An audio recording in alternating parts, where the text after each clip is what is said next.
ఆమదాలవలస నియోజకవర్గంలో కొత్తవలస గ్రామంలో ఎన్టీఆర్ భరోసా పెన్షన్స్ పంపిణీలో పాల్గొన్న ఎమ్మెల్యే కూన రవికుమార్.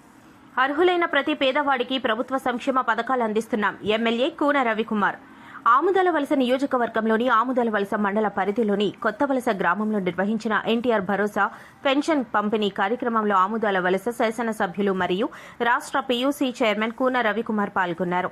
ఈ సందర్భంగా అర్హులైన వృద్ధులు, వితంతువులు, దివ్యాంగులకు 4,000, 6,000, 15,000 రూపాయలు, ఇతర లబ్దిదారులకు పెన్షన్లను ఎమ్మెల్యే స్వయంగా ఇంటి వద్దకు వెళ్లి అందజేశారు. ఈ సందర్భంగా ఎమ్మెల్యే కూన రవికుమార్ మాట్లాడుతూ రాష్ట్ర ప్రభుత్వం సంక్షేమమే లక్ష్యంగా ప్రతి అర్హ కుటుంబానికి ప్రభుత్వ పథకాల ప్రయోజనాలు చేరేలా కట్టుబడి పనిచేస్తోందన్నారు. ఎన్టీఆర్ భరోసా పథకం ద్వారా వృద్ధులు, దివ్యాంగులు, వితంతువులకు ఆర్థిక భరోసా కల్పించడం ప్రభుత్వ ప్రధాన లక్ష్యమని పేర్కొన్నారు.